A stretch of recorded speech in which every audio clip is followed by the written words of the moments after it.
Welcome back to another video today, guys. Something a little bit different for you. So all I'm going to do today is show you just how to set up a gold dredge. We've got a wee 4-inch suction dredge here. We're going to show you how it goes together, all the different pieces of it and how it works.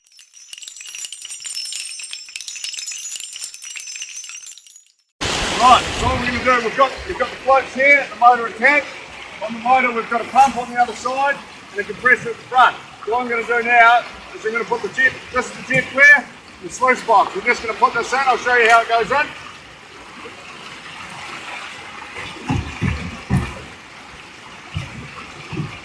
We just slot that through the front now.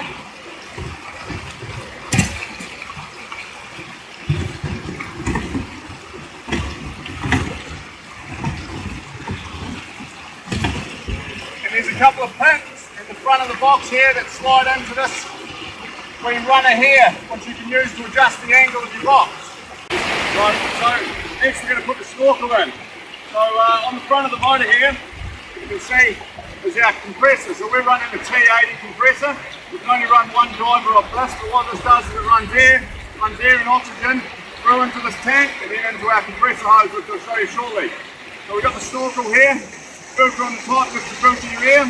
Make sure you're sucking clean air. Always have to face it away from the engine or from the exhaust. So next we've got the intake hose. So this here is a 3-inch hose. We're just going to run it onto the water pump here. So your water pump is what sucks the water through this intake, up the pipe, into the pump, and then out into the high pressure hose. So you just push this on.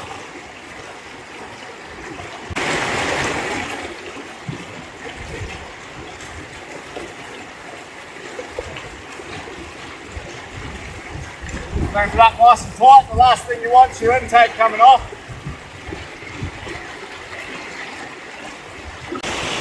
Right, so now we're going to put the main suction nozzle on.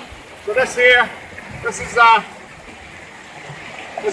high pressure jet nozzle that runs through here. We'll show you how that works shortly. So what you want to do is run the pipe in only about 100 to 150 mil into the jet flare. Always have your high pressure nozzle facing up, and then we'll use our T-clamp, tighten it up nice and tight right there at the end. Right, so what we're going to do now is hook out, this is our high pressure hose, and hook this on to the end of our pump here.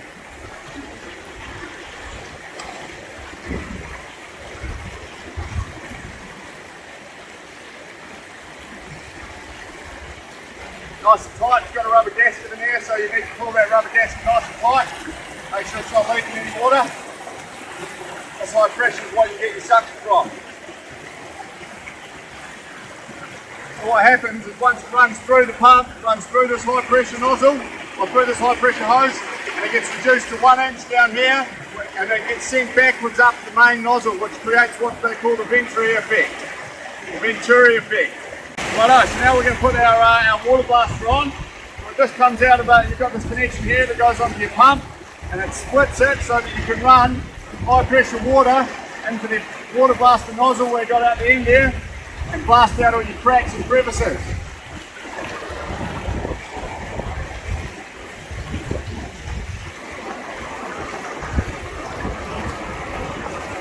Righto, so now we're pretty much set up. We've just got a couple more things to do and we'll be into it. Right, so now I'm going to put the compressor hose in. So we've got our regulator here. So we'll flip this into the end of the tank.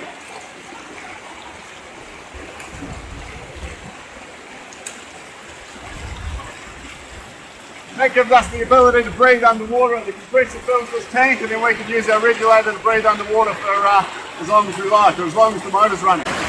Right, so now we're pretty much ready to dredge.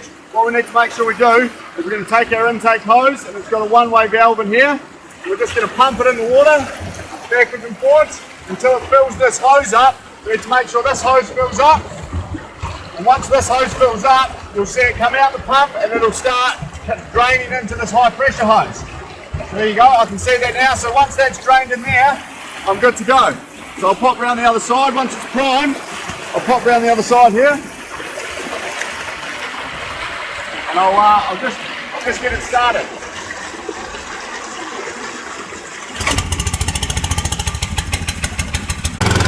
Right, so we've got the dredge working now. It's just warming up. Water's flowing out the back. So you only ever want to run it at about 3/4 revs, maybe just a little bit higher.